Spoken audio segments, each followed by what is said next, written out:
Good evening, everyone. I hope you're all having a great evening. My name is Jwanaldee. I am here with the lovely Cyren, here to bring you this tournament called I Dare You. It is a celebration of every competitive Nintendo game out there. So we're going to be featuring some Ultimate, some Melee. Obviously, tonight you're here for Splatoon 2.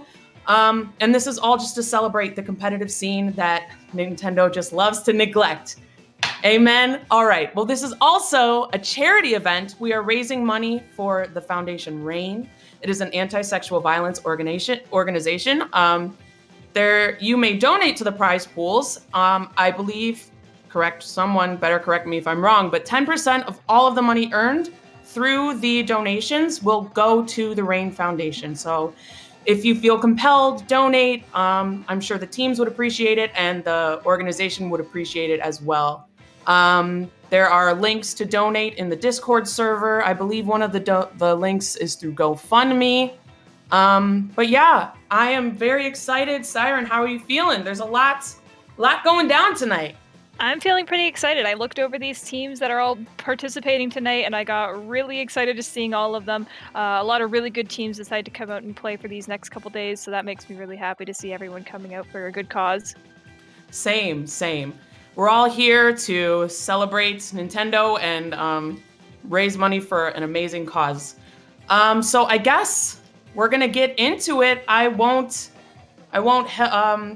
stall that long. I guess our first round, this is the third pool if you're looking at the bracket, and I believe the matches are play all three.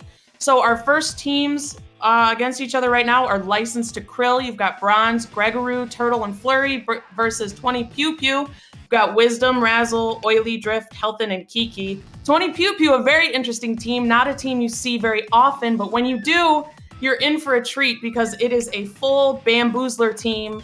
And it's so cool to see such a non-conventional comp. But I mean, 20 Pew Pew, they've been around forever. I see them in solo queue and I cry because they're never on my team and they always destroy me. But Cyren, what are your thoughts about these matches coming up? Honestly, I don't know what to expect coming into this one. 20 Pew Pew is a tournament that I've known has existed for quite some time, just as sort of a bit of a pickup group. They kind of just come to play and have fun, obviously. It is a bamboo-only team, like you said.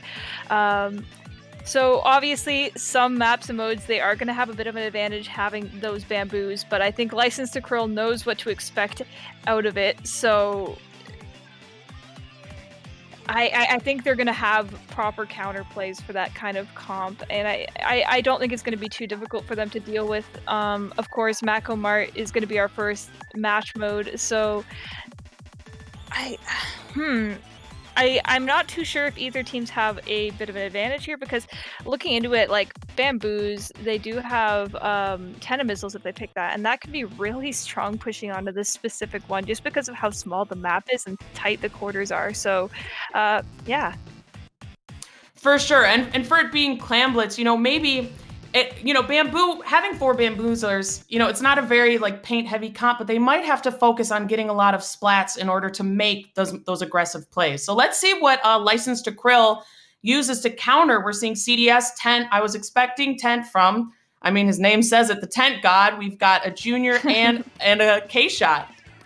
Yeah, so Tent God, of course, being Turtle. No surprise there whatsoever. This going to be a bit of a strong counterplay. Honestly, I think, he always is going to be playing Tent no matter what, but I do think this works well against the bamboos. They don't really have much to do about the Tent, but I do hope they're running Object Shredder because that's going to be a pain in the butt for them. Right, unless they're full meta wearing 3 mains and 5 subs of MPU to get the 99 damage. I'm not really sure. I don't remember. Yeah, just a lot of main power up, as most weapons seem to run nowadays. We're actually seeing 20 Pew Pew getting a very early man advantage. 2 people going down on the side of License to Krill, but they are responding to this very easily. No one else going down, and Bronze getting a decent pick on one of the bamboos on the right there. Getting a push in order. They do have more than 10 clams, but it's a matter of getting it into the right hands, and they do end up getting that right under the basket there. Bronze going to be pushing up on the side here and grabbing more to extend this push as much as possible. Bronze doing a great job getting that one pick that was very crucial in order for them to have the freedom to really try and put some pressure on the plat. And as you're seeing, do that little sneaky clam throw to get those points. But unfortunately taken out by one of the bamboos. That is, I believe, Drift. My screen's a little blurry. But, I mean, 36 remaining. They're still scoring. 26 remaining. 23. I mean, this could be very close to a full KO. They have 8 clams. But as JK. No, well, no. I'm one person again. did sneak in. I think it's possible for another one to sneak in. And as I say that, Bronze is coming up, but does get picked off finally. I think Turtle, being the last one up in the situation here, is going to be pushing through mid, but the basket does close in time for 20 Pew Pew to get their footing back here. Unfortunately, with 2 of them down, one of them just respawning now, Drift is going to have to make some moves to stop License to Krill from immediately pushing right back in, because they are holding on to 14 clams. They already made a power clam in the time that it took just for 20 Pew Pew to get their footing back. Yeah, I think sometimes when you have bamboozlers, they may not be the best painter all the time. Having a junior and a K-shot, their painting capability is super strong. So it's really hard for them also dealing with the Tent and the Dually Squelchers, which also, have a similar range. But whoa, as I'm talking and monologuing, full wipe on the side of 20 Pew Pew. Everyone just waiting for. Wait, did they score? They got a singular clam and they got wiped for it. Unfortunately, Oh. that is going to be the game for License to Krill. There, they just got such a strong counter push. They were able to wipe them as soon as they popped that clam into the basket there. So. Yeah, I guess that was just a very quick counterplay for them. 20 Pew Pew unfortunately getting wiped there, and that costing them the game. I totally missed that. If for those that don't know, some people I can't hear the sound, so I didn't even notice. My map awareness was absolutely awful there. I didn't even realize they had scored. Mm-hmm. Wow. I was wondering. I was like, why is the junior waiting to score? But I realized that they couldn't because 20 people already scored. But yeah, it was a quick game. What do you think? What are your thoughts?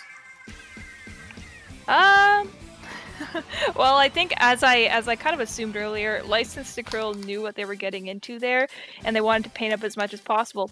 Bronze, of course, being known mostly for playing the Jet Squelcher, not necessarily the Dualies, but I do know that it is in his arsenal to play the CDS as well. I think that was a perhaps strategic choice in that situation there, just because they knew what they were playing against. So having a lot of paint was going to help them there, and holding map definitely gave them that game there. If they didn't have so much map, then they wouldn't have been able to get that counter push as quick as they did. So I definitely think going into this set, License to Krill knows what they're playing against, so they're choosing to paint a lot to deal with it. Yeah, for sure. And as we go into this tower control game, you did say, you brought up the custom Jet Squelcher, because tower control, we all know about that GG Ray. So you have to think, how is 20 Pew Pew going to adapt, knowing that Turtle plays that Tent, knowing that there's gonna probably be a Stingray, knowing that there's gonna be armor? How do you think a team made of all bamboos can adapt to such a difficult comp for something as so specific as bamboo? Well, I think actually just grouping up is going to help them the most here. Being able to shred armor and get that one hit in, just by 2 people hitting the same person is going to help them out the most here. Of course, as well, timing their specials, because if they're running Tenta missiles, I think they were running multiple Tenta missiles like they were last game, having people grouped up on License to Krill is going to benefit the most. So grouping up themselves is going to encourage that sort of playstyle to come out of License to Krill as well. They want people to be grouped up because that's the way they're going to get the most amount of damage in the same spot. So that's what they're going to be ideally going for this game. Absolutely. And as we get right into it, game 2, tower control.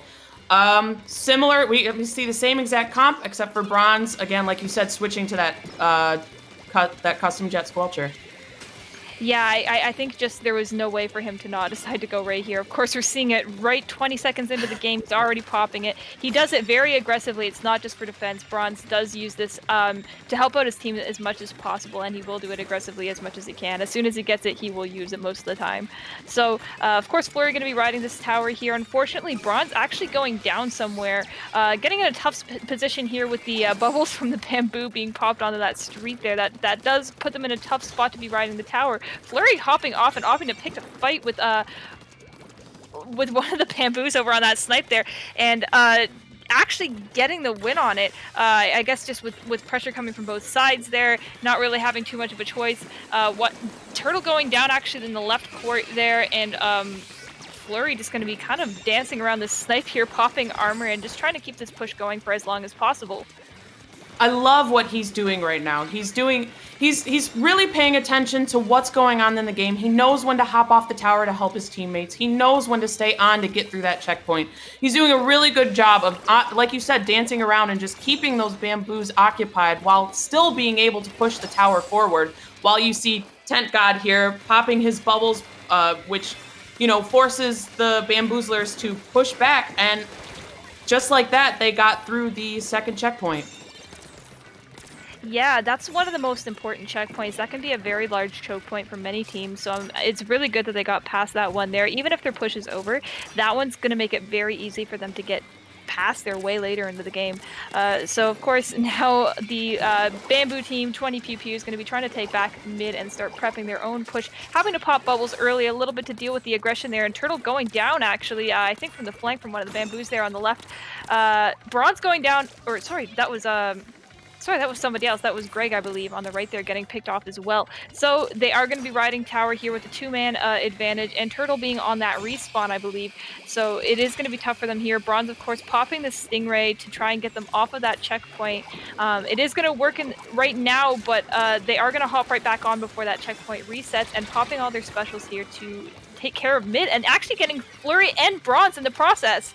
That's 3 down. That was a very good play. Like I said, bubbles are really good for checkpoints.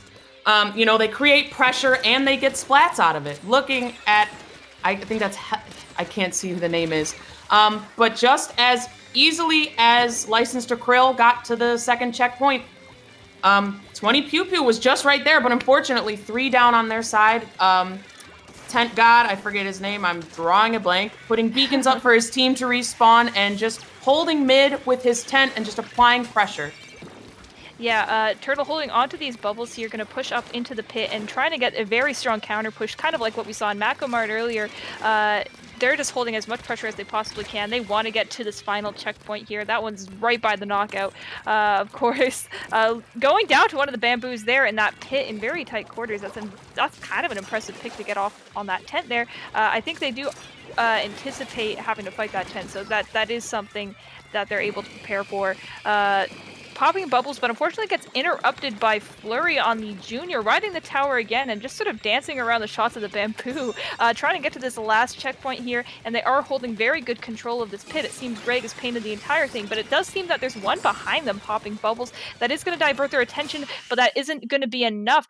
2 of them going down, that's going to be 3, and that's going to be the knockout.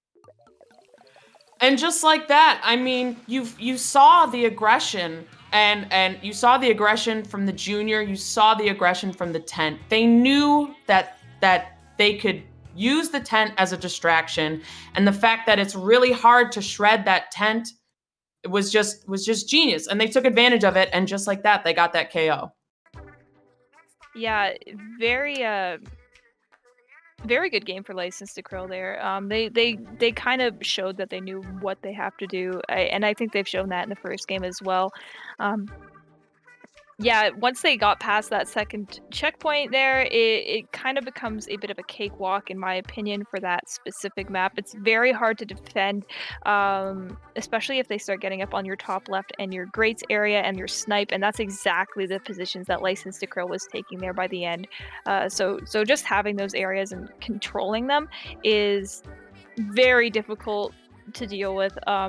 Especially if you're playing with bamboos where you don't really have that many sub weapons that are lethal. I think some bamboos just have like I think they were running the curling bomb one, and I don't remember the sub weapon for the other one that they were running as well.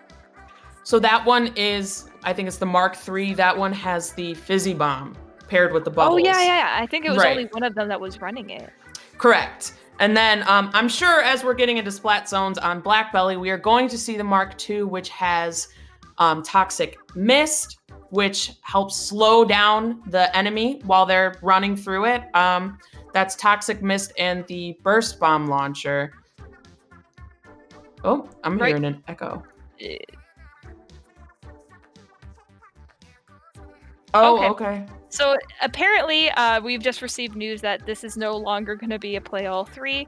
It's actually just going to be a best of three instead. So it'll just be that'll be the end of the set for License to Krill versus 20 Pew Pew.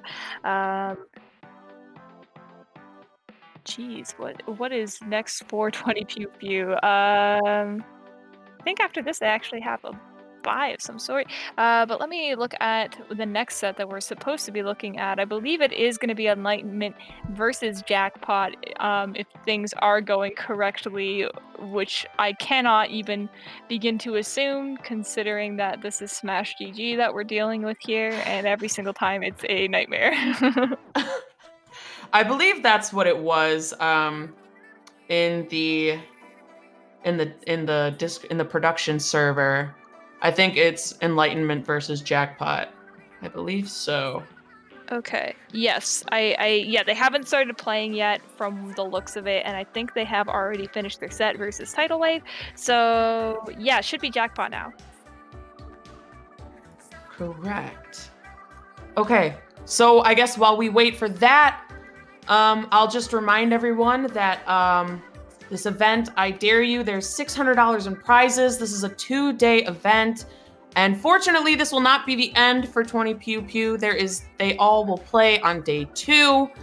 Again, this event is a celebration of the competitive scenes that Nintendo doesn't really provide, but we celebrate and we play to our heart's content. This stream is also a charity stream, raising money for the Rain Foundation. You can donate to the prize pool, or you can also donate to the Rain Foundation directly through donate.rain.org/donate. The GoFundMe for this event specifically is gofundme.com/f/I-Dair-You. Again, 10% of all the money earned through the GoFundMe will go towards the Rain Foundation. So if you feel compelled, donate. It'd be amazing. Yeah, so go ahead. Yeah, we're just going to be taking a very quick break here. Of course, like I said earlier, when we come back to it, it will be, I believe, Enlightenment versus Jackpot, which should be an interesting sight. 2 very good teams, so we'll see you then.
Welcome back, everyone. Jwanaldee here with Cyren. We are back with I Dare You, the charity event.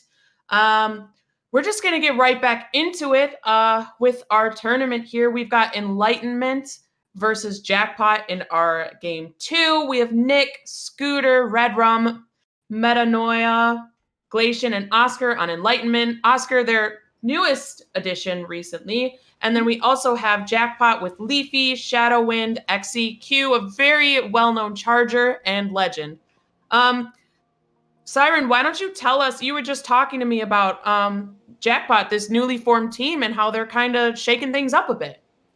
Yeah, so right before we got into this, I actually said I have no idea who's going to win this set. Enlightenment, of course, being around for literally ages now. I think maybe since even 2018 that Enlightenment has been around, give or take. Of course, some people have moved around and some people have left, and things have changed with the Enlightenment over the years. But overall, this is still a group that has been together. Um, Jackpot, of course, being very new, so they're not going to have as much synergy. So getting into this, I do think they're there's a lot of questions, so I'm looking forward to it.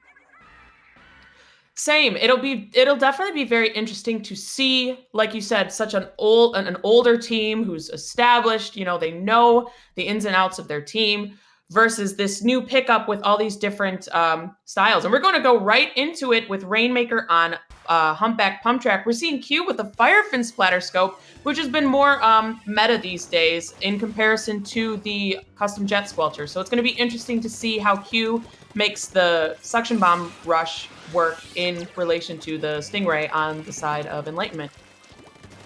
Yeah, so I think that Firefin pick is actually a pretty decent one here. I think that Bomb Rush is very versatile as a special here. It can help clear out your entire plat area, and it does get the pop, but that is going to be a very, very early wipe. Just as I'm saying that, on the side of Enlightenment, they're going to go completely down. That's going to be huge amounts of points for Jackpot here, getting all the way down to 15 within about 30 seconds of the game starting. Scooter going to be trying to end this as quick as possible with that hammer there, and only Q going to be the last one standing. She's probably going to try and get out as soon as possible as they grab the Rainmaker and pull it out of there. 15, I don't think is necessarily a game-winning push on Humpback. It can be, but it all depends on the defensive pressure of Jackpot from here on in, and of course if they're able to push up and get the knockout here. Absolutely. Rainmaker is one of those modes where you cannot afford to get wiped because like you saw, I mean, it's easily one of the most unforgiving modes. As we see Q just holding down mid like crazy, getting ready to get this push, putting more pressure back on Enlightenment. But like I was saying, it's not one of those modes where you want to have a full wipe because things can escalate so quickly, as you saw when they made that push all the way to 85. Q picking up the Rainmaker, knowing that they have the man advantage, but the Stingray coming out from Enlightenment. Q's going to actually try and take that left side, kind of dancing around the Stingray so she doesn't take too much damage. And she gets up on the plat in a very good position to get pressure on them while but as I say that, I believe a bomb just hit the tent shell and took them out. Yeah, so it is going to be a quick stop, but they don't even have a mana advantage right now. One of them going down on the side of Enlightenment. The best thing they have here is map on their side, and there's not too much of it, to be honest here. They just have the bare bones in their base here. Fighting Xe on the right there, who's just sort of standing there and giving the pressure, and it is throwing them off a little bit from the overall objective, of course. Xe making a good job distracting Enlightenment just for a little bit longer and kind of stalling that timer. Of course, they're picking it up here, trying to start their own push, but unfortunately one of them going down already, backing up into mid to try and deal with all the specials coming out from Jackpot. They have popped an Inkjet. Scooter's going to pop his hammer, but unfortunately it does go down, and that's going to be 3 down for them. Metanoia being, I believe, the last person up for Enlightenment right now. They really took advantage of the fact that they were 1 man down, so Enlightenment had to rotate back to mid, but with all those specials being deployed at the same time, it was really hard for them to even consider making a push. The thing with Rainmaker is that you really want to make sure that you have your teammates there painting for you, making sure you have the paint so you can push forward, having the specials to go along with it. As we see Leafy putting pressure on the T-Tech over there, taking him out. That's a full wipe on the side of Enlightenment. That's going to give Jackpot free reign to just paint mid and get another aggressive close push. And as you see, all the way to 15, this could be a KO. And it is. Jackpot taking the first game on Humpback Pump Track. Yeah, we did see Enlightenment going down as a full wipe multiple times that game. I think one of the most wise decisions that Jackpot made that game was when Enlightenment was pushing, they saw they got one person down, so they popped all their specials because they knew that would give them the ultimate advantage to win that fight there. When you have, it's a 3v4, and then you pop your specials on top of that, that's basically going to guarantee you that fight there. So they took that and they used it, to their advantage completely. They got that wipe that they needed, and Xe basically just held up the tent shield and brought Jackpot to victory. Absolutely, not to mention the 17 KA from the Tri-Slosher there. Tri-Slosher being a very strong very strong weapon on Humpback Pump Track. But as things are about to change as we get into Clam Blitz on the Reef, this is honestly one of the better Clam Blitz maps, because I think there's so many different ways that you can score. It's not like anchovy games where you only have that one long platform that you have to go through, or Inkblot when there's only one or two ways. There's really so many different levels of fights that can really happen on one map, and I think that's really interesting. Yeah, I agree with you completely there. There's maybe about 4 or 5 entry points to get to that basket for the reef, and I think a lot of weapons share balance here on this kind of map. While saying that, I do think that Q is inherently going to have a bit of an advantage here as a backliner, just because of how short and narrow the reef is. It's a very small map, so playing that, any sort of vanilla charger, and not like an E-lead or anything, is going to be very good for them since the map is so short. So it basically gives it almost like a false range to it. Agreed. It's very important that if you're playing backline, just as a team in general, you want to control that bridge area. Controlling that bridge is the most important aspect of this map. And I honestly think that Jackpot's going to have an advantage with Q being such an amazing charger and the tent. So we'll see what happens.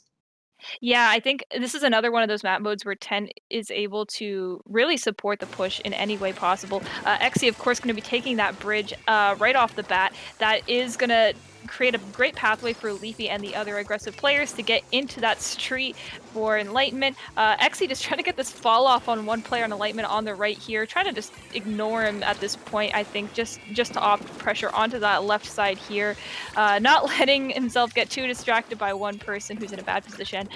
Just picking up a bunch of clams here. They have enough for a push, but they haven't quite put it together yet. Xe is sitting on some bubbles here, and I think Watson is just trying to stop Xe. I'm probably running some objects ready there.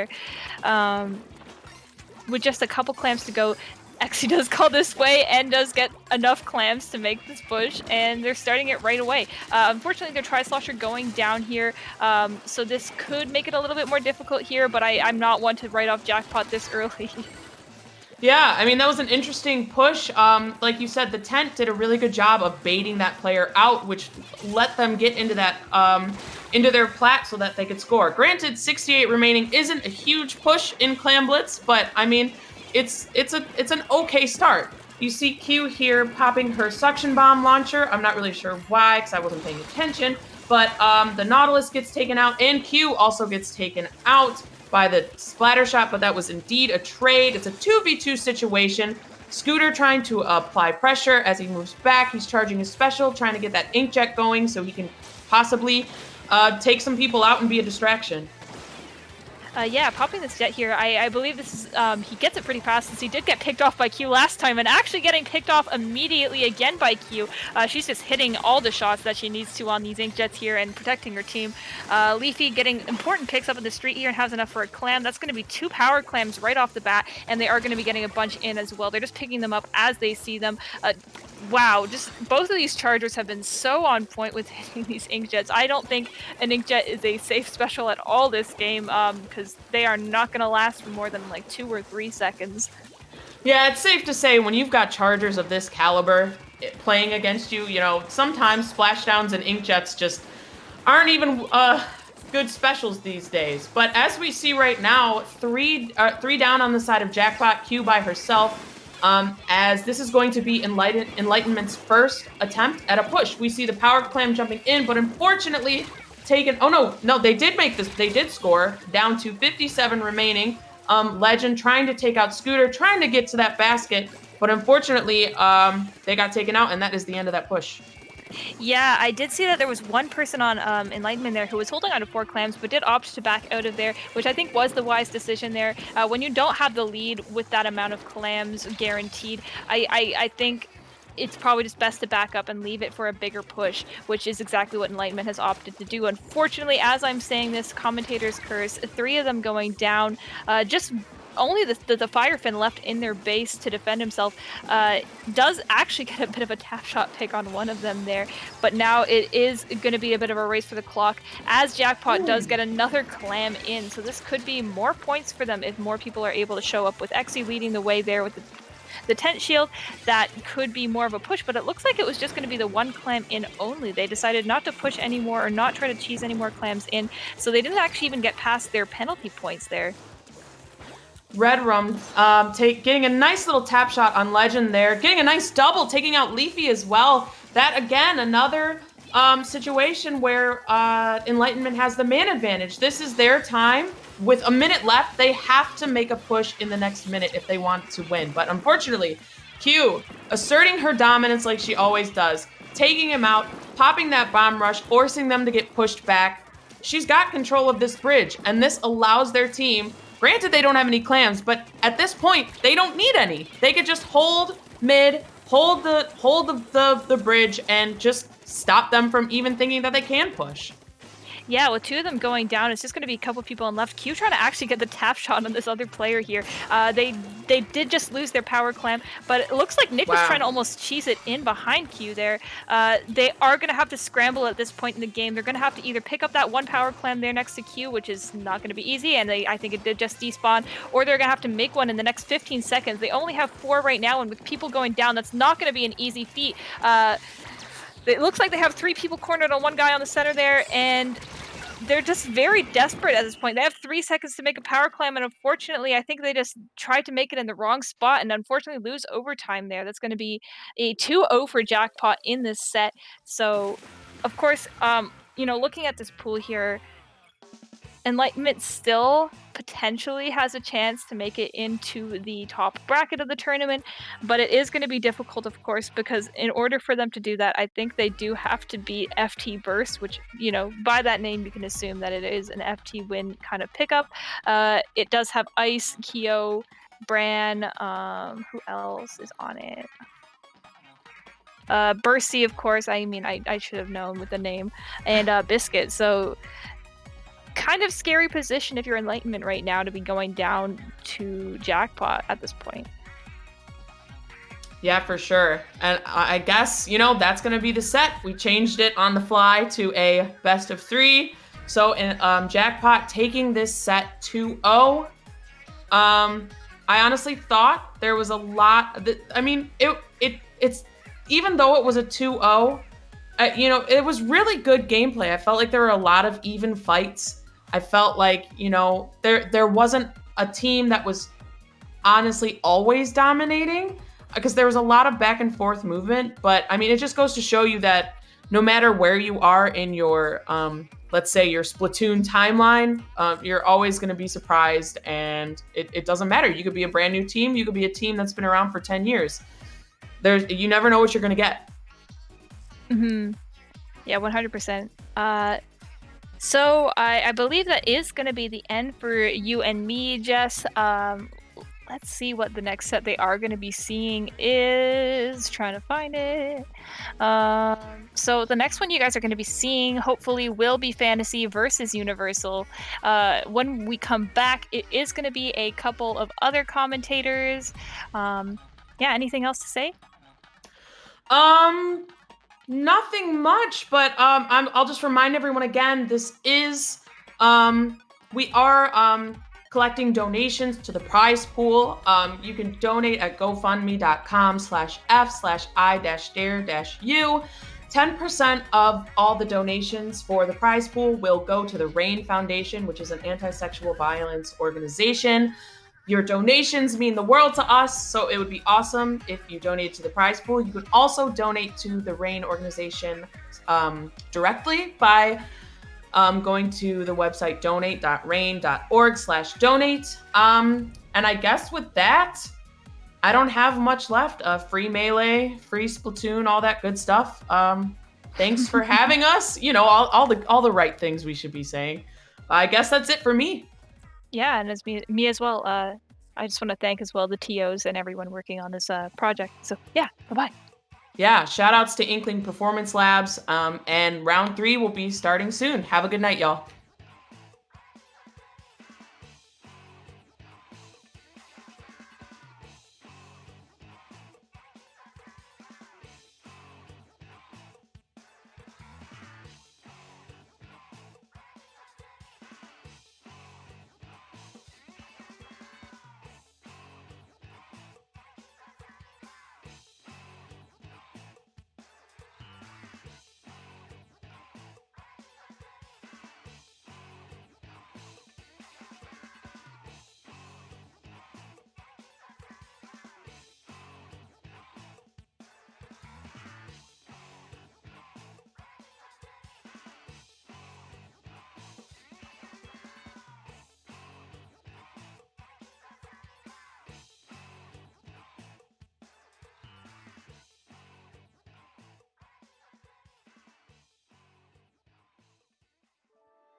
Welcome back to the Splatoon event for I Dare You. You already know who it is, and if you don't, this is BashDash 4 stepping in along with Yeet. And we've got Universal vs. Fantasy coming up for round 3. Yeet, anything you could tell us about these squads? Yeah, I've played against both of them recently, and kind of gotten my butt handed to me a few times by both of these teams, especially in the end of Universal. I'm sure that both of these teams are going to be very fun to watch, especially knowing Lost on the side of Fantasy with that carbon roller. Just everything that they can do with that. It's going to be a lot of entertaining stuff. Definitely. We're just looking forward to seeing what maps we've got here, and we've got Splat Zones on Schellendorf Institute. First off, this is always an interesting map mode combo. Very condensed in the middle, very much a grind, but also a lot of range on the outside areas. So I'm not sure what weapon compositions we can see. What strategies do you think these teams are going to employ? I think knowing each of these teams, you're really going to have to make sure to take control of that glass. Glass on Schellendorf has always been a little bit of a polarizing thing for people who play this game, kind of between backlines and frontlines. So let's see what these teams have to deal with that. Alright, so we've got an E leader on one side, and then another charger on the other. Can't quite make out what that is. Oh, it's a Firepin scope. And then the rest are just rocking some short range stuff. We got a brush out. That's interesting. We'll see what they can come out with. So yeah, right now they're just painting the edges, and then they're going to want to close in. Looks like Fantasy is starting to get some paint on the zone. Universal's going to have to make sure that they don't completely cover it, though. Oh, and we got a sniper duel here. So they've taken their time, but now it seems like they're warming up. Going to go at each other's throats.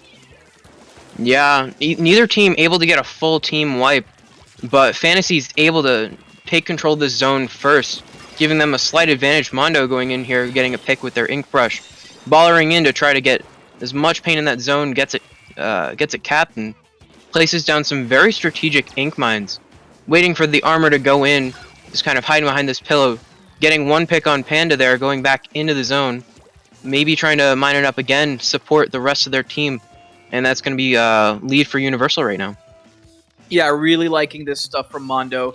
Doing really good job at keeping the zone painted and taking picks off of Fantasy. With every stroke of that brush, Universal is one step closer towards the dub as they usurp the lead easily, going down to almost 40. But just as I say that, Fantasy takes the zone now, but they're going at each other, and Universal isn't taking it without a fight. Yeah, Fantasy going 2 down here, and Universal is using this end zap to get a lot of paint down on this right side of the map, trying to make sure that Fantasy can't come back in and try to get that lead back. Whoop trying to maneuver their way out of those shots, getting so weak, but able to stay alive for now. Baller coming out from Mondo. We see it armor to support, and we're going to see Universal push up, and there goes that penalty. This timer's going to start ticking down. I'm liking this armor a lot. They did a good job at using it to just stand their ground and maintain control of the zone. But now Fantasy's starting to close in. They might try to take control of the zone. They do, but Universal just snaps it back. But yeah, no, those extra penalty points slapped on are going to hurt quite a bit. Yeah, those are so important in a game like this, and a good snipe there by Bandit. Has the bomb rush at the ready. 2 members of Universal go down, and there's that bomb rush getting ready to take control of that zone.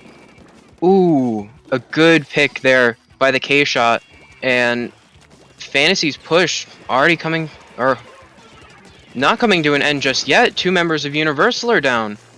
Whoop, trying to do as much as they can down there underneath that glass, backing up and getting a trade. The point difference might be huge, but Fantasy is showing that we're not quite out of this yet. You can throw a lot at us, and we can keep on going. They lose control of the zone. They take it back. The charger is just perched up. The baller's getting put pressure on.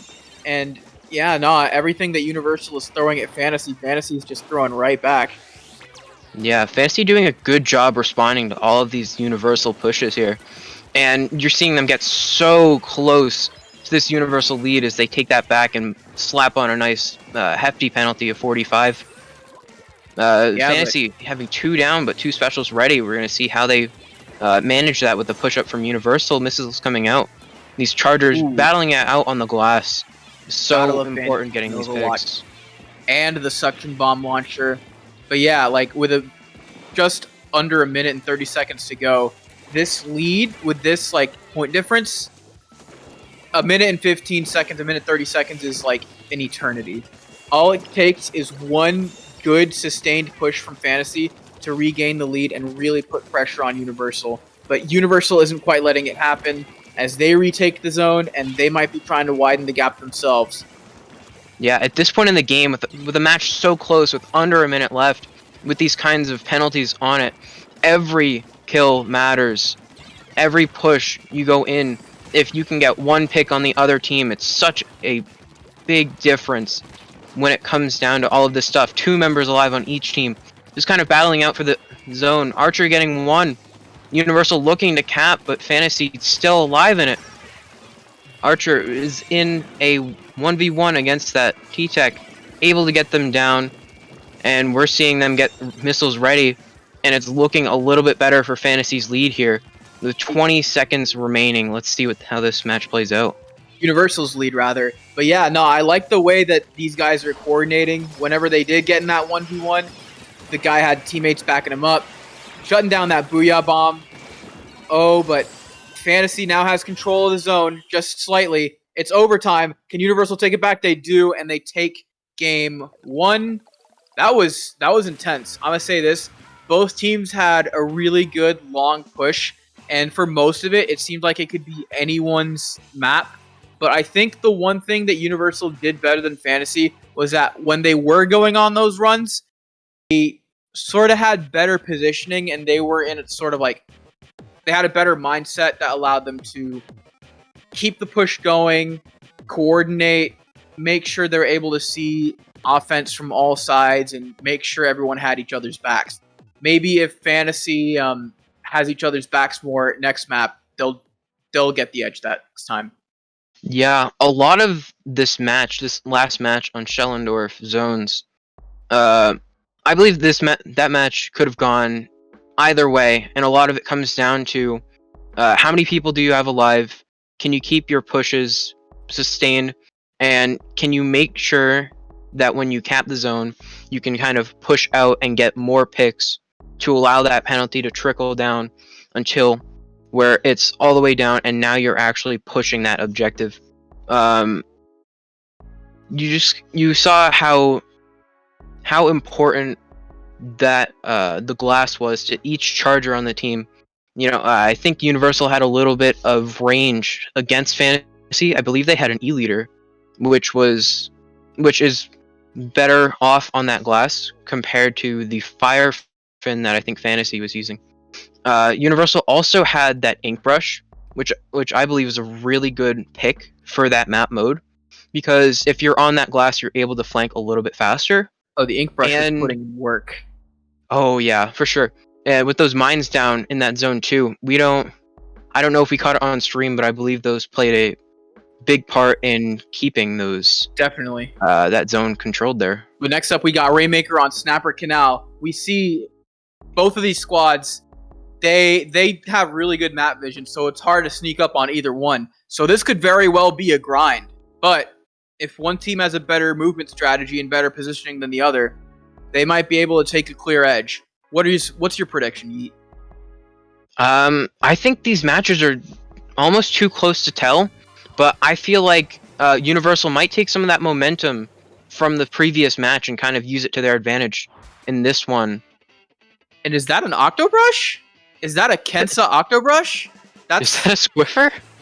Things are about to go crazy. Shout out to Shrimp Chips. But all right away, looks like Universal, the blue team's popped the bubble. But yeah, no one's quite getting the Rainmaker yet. Both squads want to make sure it's clear. Mondo putting a lot of paint down with that Octobrush. It's got a lot of spread, and if you're up close to that thing, you're probably scared out of your mind. And it looks like, Universal is sneaking by with the Maker. Mondo's pushing forward, going to try to throw a bomb at that Stingray just to disrupt. But Yeah, they managed to get 54 points before they lose the Rainmaker, which is decent. You think they'll be able to carry this?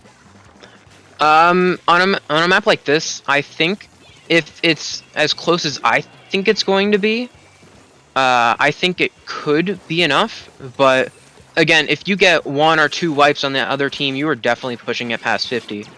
I think both of these teams are really just going to have to concentrate on their team play here, especially to try to get either extend their lead for Universal or get the lead back for Fantasy. Exactly, and it's as much about their team play as it is disrupting the other team's play. Just making sure they're spread out, they're not really occupied with the objective, and you're just able to sneak past. Right now, Universal's trying to go the straightforward route, using the Ultra Stamp as cover. I like that. Oh, but the Bomb Rush, look out for that. Wow, all the way to 11. Was that a sneak there too? Universal putting in a lot of work. Yeah, I mean, good on Fantasy for shutting it down right in the nick of time, but oh my goodness. Yeah, no, that Ultra Stamp just basically rolled out the red carpet for the Rainmaker push for Universal. Yeah, really smart play. Really good use of their special there too. I'm not sure if they were able to get a pick with the stamp, but just that kind of lead is so commanding here. And if Universal can play this right, I think that might have been the winning push. Yeah. One going down on the side of Fantasy, though. And I think Universal's just using so much momentum with holding that Rainmaker and those really just huge explosions that can come out of it. And this Inkjet here by Archer getting camped, but a good job getting a trade there with the K-Pro as Universal push is getting stopped there. Yeah, Fantasy trying to lock down the Rainmaker like Mewtwo and Melee, trying to make it so that any successful push from Fantasy is going to take about 20 hours. Just with all the action going on, all of the good picks from Archer and the rest of Universal, just good defense of the Rainmaker bubble. They are just trying to stop Fantasy in their tracks. Yeah, really smart play out here by Universal, using that straight route to get points. And then going for more defensive pushes by taking that Rainmaker left, because if you're Fantasy, that Rainmaker's all the way out on that right side for you. And even if you do get a wipe, Universal will be right back there at you in their street to kind of just stop your push before you can even get close. So Archer it's just really hunting good these game players awareness. down, but Archer goes down. Good run from them, though. Gonna try to use a Stingray from Fantasy to shut down the Rainmaker. They might have to reset it again, or are they going to run it? They can only reset it so many times before Universal knows what's going on and they prep themselves. Looks like we're going to get an Ink Storm, and they're pushing forward. You think they might just try to sneak by this alleyway? Oh, but yeah, no, it doesn't look like they're going to be letting them with just that Poison Ink Bomb, the Charger keeping Overwatch. Those Dually Squelchers are going to have to really sneak past if they want to counter-snipe properly. Oh, and the FaZe Clan style 360 shot from Whoomp. Put that in the montage. Yeah, Universal doing a really good job just letting Fantasy kind of feed into them, using all of the tools that are available to them to just kind of make sure that Fantasy can't even get a push off this game. Just, again, really good game awareness, taking this Rainmaker out onto the left side, kind of playing a lot more defensively, knowing that they have a nice commanding lead and they usually have man advantage. But just as I say that, Universal going 3 down, but Archer able to get another pick there, and it's just going to be a fight out here. The bomb placement, Universal is out here playing chess, while Fantasy is still playing checkers. Only 5 seconds left. Fantasy's got to do something. They pick up the Rainmaker. Can they go the distance? Don't retreat, it says. And yeah, no, that was advice not taken as they retreat right into the bucket. And they lose the map and the set. Universal 2-0. Yeah, no, it really just did come down to positioning this match, didn't it? Universal had Fantasy right where they wanted them. Yeah, Universal did a really good job at realizing when they got their picks, having man advantage on the field, moving the objective so that Fantasy is kind of caught with their two shoes tied together. You know, just Fantasy trying to let the Rainmaker reset out on their right hill, and Universal just kind of made them pay for it. Every time it reset, they just picked it up and took it back over there again, and it was just kind of just like a loop over there. You know, we didn't really see a vast difference in KAs on the endgame screen there, and it just kind of shows you how good at team play Universal is. Yeah, for sure. Much better team play. And even though the pick numbers were the same, they made those kills count. Just using those gaps in the player count and just the open spaces on the map to just make their pushes. Like, if you're racking up your points, if you're racking up your stats, it doesn't really mean anything unless you're able to make those mean something to the objective.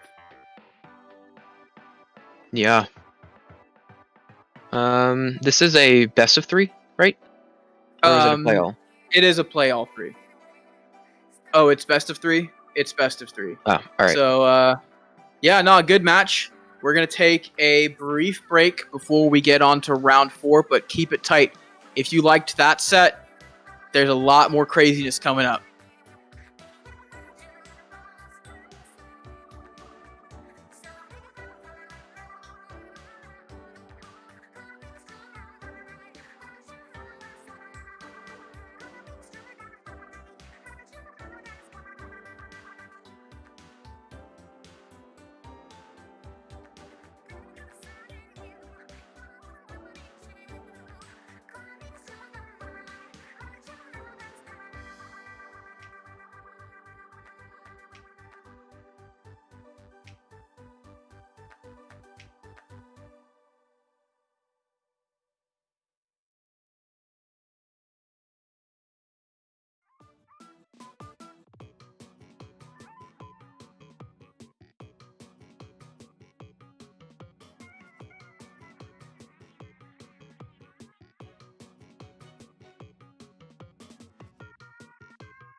Well, welcome back.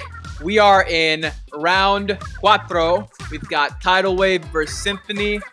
Couple of familiar names. I know Magic 8 Ball. I worked with him a couple times on the production end, but I haven't gotten to see him play. Shout out to CCA. But have you seen these teams work together before? I don't think I've seen Tidal Wave play together before, I think they're a but pickup. Are they? I'm not sure. I was wondering if you knew. No, I don't. But I believe I have played against Symphony in last Ludi all the way back in April, and they are definitely not a team to take lightly. That's for sure. Yeah, so we'll see if Tidal Wave's got the camaraderie, see if they got the chemistry to give Symphony a run for their money. Yeah. First map, Towers on Manta Maria. These guys got to be fast. These guys got to be frantic. I'm trying to see some Stingrays and some Booyah Bombs. How about you? I think a really good strategy here. Tower control Manta. It's such like kind of a. I think Manta's a kind of a weird stage because you have that that street behind the bunker and everything, where a slosher can just straight up go to town. You know, Slosher's Heaven over there, and then you have that mid portion with all of the greats, where a Splatling or like an E leader or something can just kind of use all of that range that they have to their advantage. But when they're pushed back to where that street is, they don't have as good as an advantage there. So it's going to be interesting to see what these teams do. Yeah, anything that can throw a lot of rounds down range is going to be really nice on those tight corridors. Just depends on what weapon you're using. It depends on that affects what your engagement range is. And we see a whole bunch of engagement ranges here. We got short range shooters, medium range shooters, chargers, sloshers, the good old fashioned dualies, squelchers. I'm partial to the stock dualies, but the squelchers are the hot thing in town these days. Right away, It looks like both teams are painting. I see a little bit more green, so Symphony is taking advantage of the fact that they've been playing together a long time, and they might be looking to get on the tower, but Tidal Wave shooting some stuff at them still. Yeah, we see Tidal Wave opting for the E leader, which is going to give them that that slight range advantage over the splatter scope there. But you see Symphony as well opting to go double missile here, trying to push back Tidal Wave with those missiles. Getting picked by the sloshing machine, and he's going to try to stop as many people on Symphony as possible to try to give Tidal Wave their first push of the game. Lobbing those projectiles of paint like mortars, Wings is letting that sloshing machine just fly. Getting a lot of picks. Couldn't quite get the two-piece there, but really doing a good job at producing for the team, making sure that Symphony didn't push too far, but still, 57 is a lot of points, and those dually squelchers are just rolling around at the speed of sound.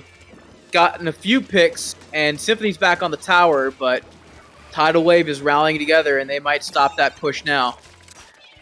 Yeah, again, Wings there, with that sloshing machine, just has so much of a weapon advantage when they're kind of pushed up in the bunker and on the street. And just as I say that, the CDS back at it again, trying to get a ton of picks there, going down to the rain from the E leader, trying to get this K-shot down.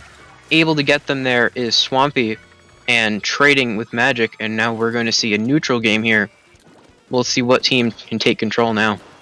Certainly. I feel like the play here will just be, at least for Symphony, to just paint, gather up your specials, try to set the stage for another big push, and then really just try to scare them by just coordinating those specials in a really crazy coordinated kind of way.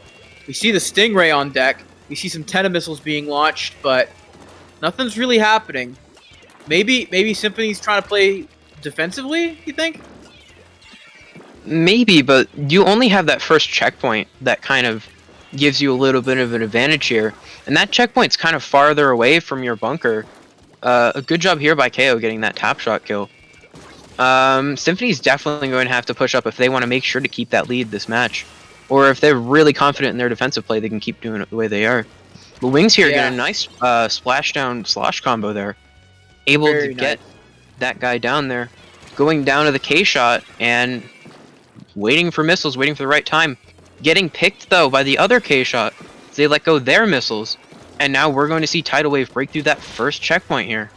And yeah, one checkpoint is an advantage, but just as Tidal Wave breaks through that first checkpoint, it isn't that big of an advantage. So maybe Symphony should have worked a little bit harder with regards to pushing more. They still have the lead, but Tidal Wave is still breathing down their neck. One bad move and Tidal Wave can just swoop the advantage. You see the Stingray trying to keep cover, trying to make sure that Tidal Wave is just scrambled and shook. And now they're riding the tower forward. And Tidal Wave is trying to meet them head on. I like the dodging from the sniper. Kyle not able to get anyone, but they ride the tower almost close to the lead area. Yeah, you've got this machine again, just in here in the street there, putting in a lot of work, going down the K-shot. Both sides letting out missiles, I believe, but Tidal Wave with that armor, and it's going to prove useful. Being able to get that pick, and now we have 2 down on Symphony with half a minute left to go. CDS trying to get another pick, going down to the junior, I believe, and Tidal Wave is gonna try to take this lead, getting 2 down. Got a lot of an advantage here. Symphony fighting for their lives, just trying to get them to stop. And only a 2-point difference here. Putting in so much work. Junior getting 1 kill there. Oh, Tidal Wave barely taking the lead. Yeah, no, it really looks like they poked a hole in their offense. And just the members of Symphony were just going down like dominoes. But now Symphony's looking to clap back. Everyone's all together. We see the Stingray on the tower. Is that going to pay off? Stingray on the tower, though. The going Storm down followed by the bomb, taking out the tower carrier. And now Lily's just going to hop on the tower, and that's game 1 going to Tidal Wave. We really counted them out like halfway through the match, but then they were just like, let us prove you wrong real quick. But yeah, no, we should expect this. These are all very experienced, very established players. Yeah, I think can't underestimate them. I think Tidal Wave kind of caught Symphony playing too defensive. Both these teams kind of went for a decently able to paint comps, but Tidal Wave, I believe, was able to just kind of maintain paint in mid and just keep pushing and pushing and pushing until Symphony eventually cracked there in the last 30 seconds of the match. Symphony trying their best to kind of come back there, and they weren't able to get it. And I think Symphony's got to make sure to keep up that pressure, because once you get a lead, it's only a lead. It's not like a guaranteed win. You know, you can't always play defensive. If one thing goes wrong, and then there goes all of your efforts from the last 2, 3, 4 minutes. Yeah, me personally, I'd really only play defensive if the lead was like decisive, like several checkpoints have already been taken. And yeah, I agree with your statement with regards to Symphony possibly needing to employ more firepower. I know it'll certainly work on a mode like Splat Zones, and especially on a map like Piranha Pit, where it's just this one big zone, everything's centered around it. It is a true king of the hill type situation. If Symphony's able to get more rounds down range, it'll help them a lot. Yeah, Zones Piranha it's not one of my favorite maps at the beginning of when I started playing this game, but I've come around to it a little bit, and I think we're gonna see a really nice match here. And definitely. I believe I think it was Tidal Wave that was using the machine there, and there they are again. Really good in the drops here, and I think it's a weapon pick that could kind of decide the game almost. Yeah, we got Scope versus E-Leader as well. We'll see if we don't get any sniper duels. But right now, both of these teams just trying to paint, just trying to, in a way, it looks like that it disadvantages the enemy. Of course, positioning is going to be really important on a mode like Splat Zones, because once you're holding the objective, eventually you're just going to want to plant your feet and just look around and make sure no one's trying to intercept. The E-leader, I believe, on the side of Symphony putting in a little bit of work, but the splashdown from Tidal Wave is going to mean that they put their first points on the board. Yeah, these CDS are looking to get add on to their KA. They're trying to look for one more pick. And we see Tidal Waves Jr. going down. So a big source of their paint is off the map right now. Charger going down as well, and Symphony's kind of forcing Tidal Wave back here. Yeah. Really good map control. Yeah, you want to make sure that you have like all the coverage you need, not just around the zone, because eventually you're going to have to be moving outside it. And if your feet are stuck in enemy paint, it's going to waste a lot of time, especially if you get down. Yeah, Symphony doing a good job to reclaim and take that lead, although being not too big of a lead just yet, as we see this suction bomb launcher come out from Tidal Wave. They're looking to put a nice little penalty on that and maybe start chipping away at their own. Missiles coming out from Symphony and armor to respond from Tidal Wave. Just so many specials kind of coming out here, as we see two again at the ready for Tidal Wave, using both of them. Another bomb rush, but going down, and we're gonna see Symphony take down that lead. Yeah, Symphony widening the gap even further, just making sure everything's painted. Just forcing the retreat on Tidal Wave is just doing dividends for their campaign. But Tidal Wave is looking to paint more. They just need to make sure that they keep getting those rounds down range and just maintaining that map vision, making sure they know where all the Tidal Wave members are, working around them, taking them out if need be, and just keeping that zone blue as can be. Yeah, Swampy using that conveyor to their height advantage, going down to the splash. And we're going to see Tidal Wave try to reclaim Symphony's sided zone. And we're going to see them get even closer to the lead of Symphony. Three down for Symphony there. And we see so much yellow in this map. Swampy hiding, though, able to get a pick down. Just trying to stop Tidal Wave from getting the lead. Doing everything that they can. Having their teammates come to the rescue. Hoping that they can do something here. We see good double missile coming out from Symphony. Certainly. And we might see another penalty come on Tidal Wave's side. Yeah, Tidal Wave had a lot of good force in their previous push, but I feel like Symphony had just a little bit better positioning, whereas even though they were sort of in the disadvantage before with regards to getting the tower and just having those penalty points slapped on them, they eventually were able to just like regroup, make the picks that they needed to, and now Tidal Wave is the one on the back foot. It's just all about knowing exactly where you need to be relative to your enemy, and that's exactly what Symphony has been doing so far this match. Yeah, Symphony taking the lead though, only leaving their E-leader back, and Tidal Wave is going to put a nice little penalty of 42 entire points on Symphony. Pushing up here on the E-leader, trying to get them down. Armor at their assistance here. This is Machines just kind of going to town out here. Getting three full wipe on Symphony. And we might see yet another lead change. Yeah, Tidal Wave just absolutely overwhelmed them. They've sort of been employing more of, I guess, a push-pull strategy. Just like recouping, just going back to, I guess, base, regaining their energy, charging up those specials, formulating a plan, and then just pushing forward and just catching Symphony with their tail in between their legs, frankly. And yeah, no, it's working because they've maintained control. There's 10 seconds left on the clock. Symphony has those penalty points slapped on them, so they've got their work cut out for them. And they've just kept painting, and there's nothing Symphony was able to do about it. And that is map and set to Tidal Wave.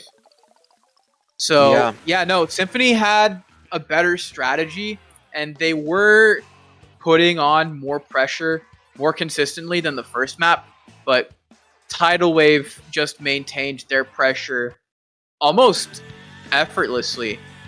Like, they had to go back and forth, but it worked to their advantage because whenever they did push, they pushed in just such a powerful way that Symphony really couldn't defend. Yeah. I will give props to Symphony though.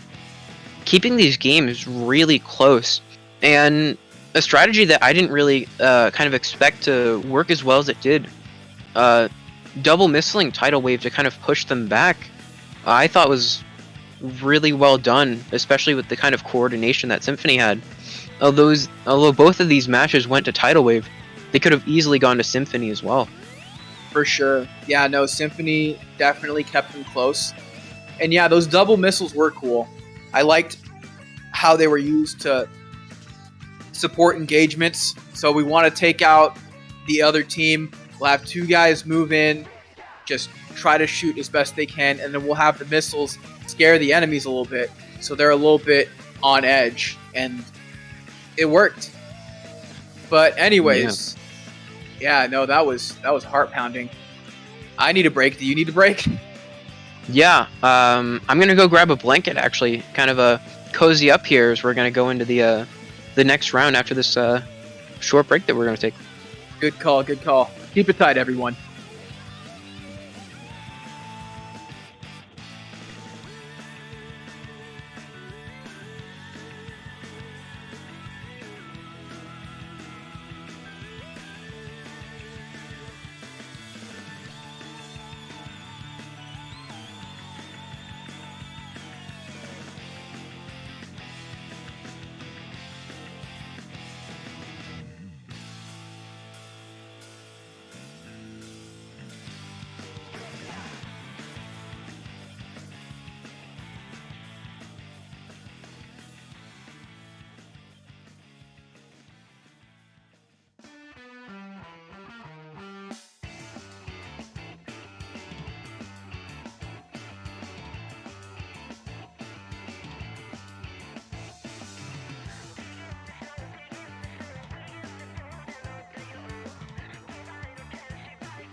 We are back.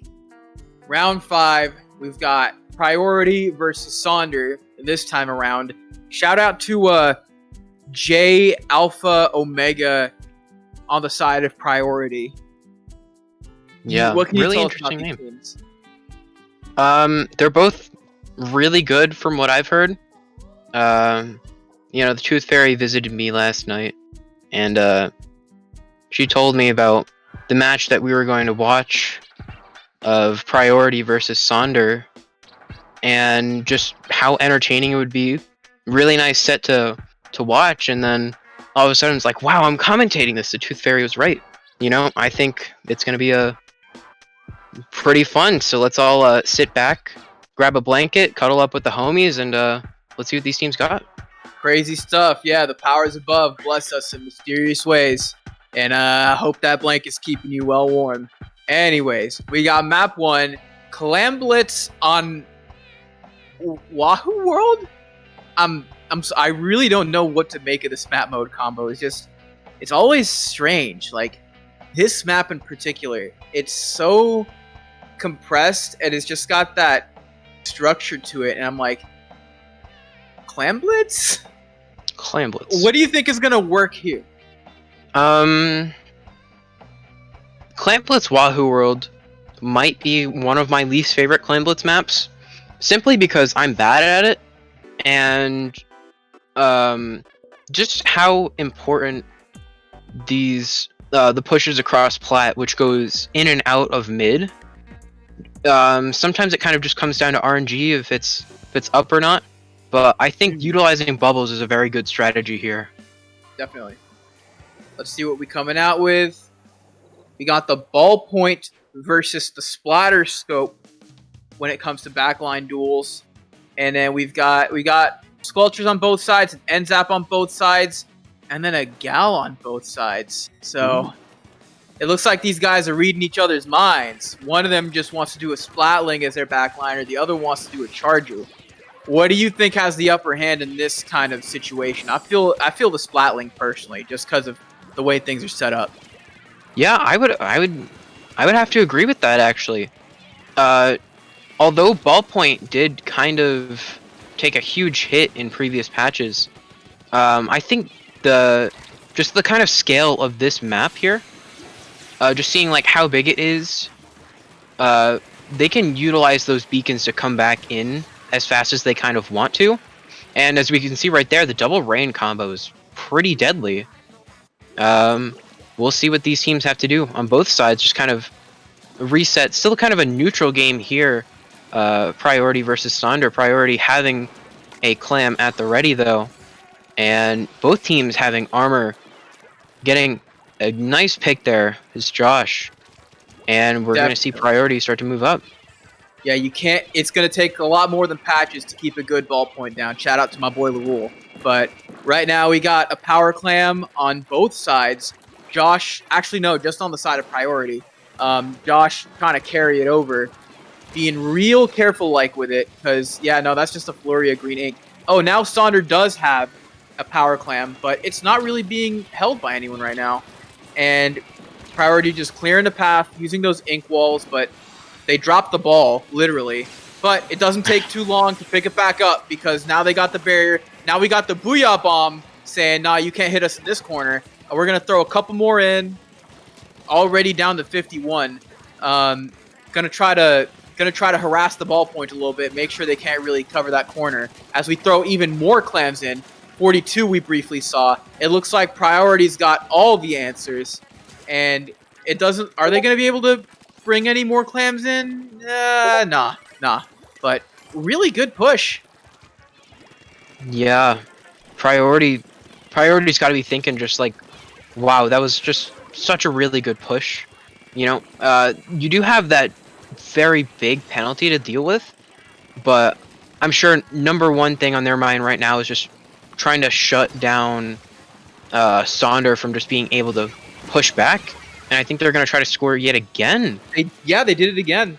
Yeah, no. I think this match is a lot less about the backliners.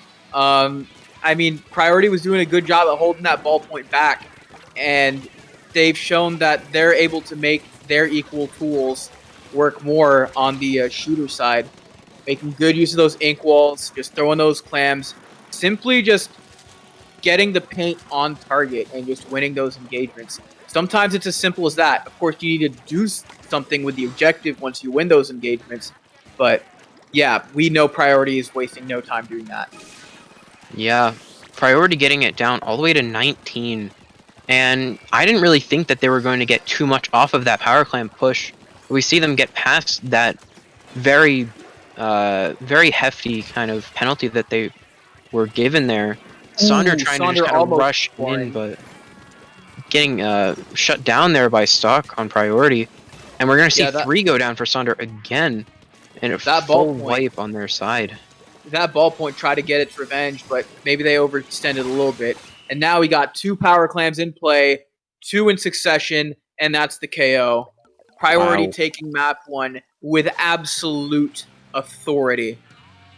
I mean, that's a pretty decisive statement with near identical compositions. Yeah, what do you Sonder's gonna have to shake something up if they want to come back from this. Yeah, that kind of, like you said, that kind of just authority being sent out by Priority, like, yeah, this is our match, you know, this is our time, you know. That's a lot of momentum to carry into this next match. Which is tower control on the reef, which is a more normal combination, I'd say. Very balanced. Yeah, maybe that could have just been like a kind of a niche map mode for Priority that they really like. But maybe. Or one that Sonder just absolutely had no answer to yet. Either way, we'll figure it out once we get into this next map. What do you think we're going to see with regards to specials and overall comps here? You think they're going to stay the course, or are they going to shake it up? I'm not exactly sure, but I feel like if I'm Sonder, number one thing is just kind of stick to what you know. Again, like, the caliber of these 2 teams are just incredible. Like, I can only think of taking a single game off of these teams if I'm having a good day and they're not. But it's going to be an interesting one to watch, I feel. As Certainly. any match would be between these 2 teams. Yeah, we just got to wait for these teams to ready themselves, get locked and loaded, and then head out to battle. For the side of Sonder, I think they kind of have to refresh their mindset a little bit after kind of going down with against a kind of a similar comp by Priority. Just, I don't know. We'll see what they go for. Yeah, let's get right into it right now. Tower control on the reef. Bread and butter right here. So we got a little bit of a mix-up. We got a bucket on the side of Sonder. Is that a try? Yes, that is a tri-slasher with Ninja Squid too. Ooh, this should be interesting. Gonna try to sneak around, just lob a bunch of paint point blank. Right now they're just charging up armor, and there it is. Now we just gotta clear the area, try to ride the tower, but Priority is putting a lot of paint around, and it looks like they're going to be the first ones to take the tower as they jump on the opportunity while Sonder was just looking around and try to control the perimeter. But you can't sneak on them for too long as they shut down the assault right away. Yeah, good defense there by Sonder. Able to kind of take down that push early. And Birch just kind of trying to use those sloshes to their advantage, throwing it over that block there. But does go down to that end zap, and now we're going to see Priority try to take it again. Yep, putting more paint on, shutting down Sonder's counterattack. Now they're riding the tower themselves, taking out the splash wall, answering one Booyah Bomb with another, having a little conversation with the Booyah Bombs. We see the Tri-Slosher messing around, and Sonder takes control of the tower again. They're just handing it off like hot potato. Yeah, Sonder doing a good job pushing up there. Birch going back, getting armor for their team, trying to extend this push, and we're going to see how many points that they can add to their lead here against Priority. And now they're already down to checkpoint 2. Looks like Sonder's making this offense stick with that Ninja Squid slosher. Dodging that Stingray, just barely, getting the dime, but then just losing to the Stingray finally, as Josh decides to make the push forward, or as forward as they can with that charger. Getting a couple picks. Not exactly getting all of their shots off, but getting enough shots off to take control back at the tower. Yeah, Josh taking position on this bridge, going down to the ball point though. And again, Sonder just trying to add on top of their push, 2 down on the side of priority. And we're going to see another push come out here from Sonder, hoping to get to that 3rd checkpoint here, which is such a difficult checkpoint to get by. Yeah, the Booyah Bomb and armor coming out from opposing sides. And the ball point pushing forward. The Booyah Bomb coming in just too late to protect. Josh making quick work of that beacon. But Sonder is just ever so close. Are they going to get past the last checkpoint? No, they get intercepted by the charger every time they try. Still, that is a crazy lead. Sonder could play defensively here, but they would need to keep all eyes everywhere. Because if you don't have good map vision, someone's going to sneak up and cap. Yeah. You see all the specials coming out from the side of priority. That could happen too. Really just trying to get past this first checkpoint. They do that, but getting a full team wipe and Sonder's just going to paint up. You know, marking their territory here. Trying to charge all of their specials as they already have 2 at the ready. And 2 kind of close to coming to theirs. And we're just going to see another powerful push come out of the side of Sonder. Yeah, I like this flanking route that the Squelchers are taking. Caden gets 1 pick. Can we make it the 2-piece? Nah. As Jay gets the nozzle nose, aims true, gets things on target. Ooh, but the Gao on the side of Sonder takes out the other. And now they're going to try to charge a Booyah Bomb, put paint down range, getting all the picks. Putting up those splash balls real quick, like. Yeah, Synapse just trying to take control of this bridge here. So crucial to this map. Going down though to the Stingray, barely able to get that Booyah Bomb out, and Priority's just looking to get just a little bit more off of Sonder's lead. Sonder down 2 though, and I think right now is Priority's chance to kind of go in and try to take as much control as possible. Trying to take this tower here is Josh. And Priority has 2 specials at the ready. And every kill matters right here, as you see Synapse able to get Josh down. Yeah. Has the armor chipped off. Josh was Synapse doing a trying good to put job in the work. keeping everyone back. Priority was doing a good job at maintaining perimeter. But here's Sonder answering back with their own paint. Yeah, they were just down for a little bit, but now they're showing, yeah, we're not going to make it so easy for you. We have this lead. We plan to maintain it. They're letting Priority come closer, but they know that it's going to be a while before they're able to win, because it's 58-19. As soon as they're able to just capture the tower once, it's curtains. They're just waiting for the right moment to activate their specials. Just going to let the Ray do its thing. Now they're answering with the Booyah Bomb. There we go. Very well aimed, but it looks like everyone's run off. Are they going to get on the tower? Are they going to get on the tower? It's getting closer, but there it is. Wow. There it is. Sonder captures it at just the right moment, and we're going to a map 3. Really good job by Sonder at the very end, knowing that they had such a sizable lead against Priority, kind of letting them push up, kind of letting them use their specials before getting to that final checkpoint. Cutting it a little bit close there though, kind of gave me a scare when nobody went down to that, or they weren't able to take control of that tower with the Booyah Bomb. But Sonder doing a good job to kind of clean it up at the end. Oh yeah. But now we've got zones on New Albacore Hotel. This is going to be a really good test of maneuverability and movement. How do you think these teams are going to react to this map mode combo? We've seen like 3 different kinds of maps in my mind, in this set, or well, two, and we're gonna see a third kind here in this best of 3 set.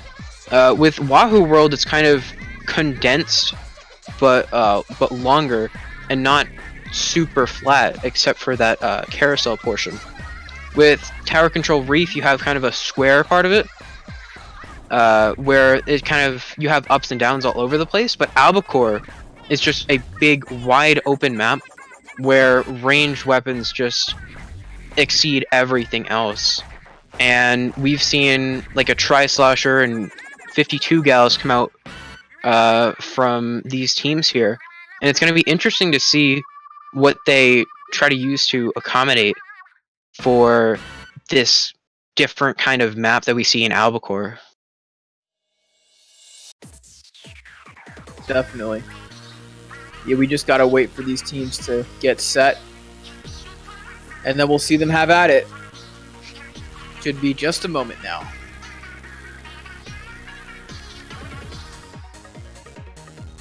So, anybody in the chat grab a blanket like I asked?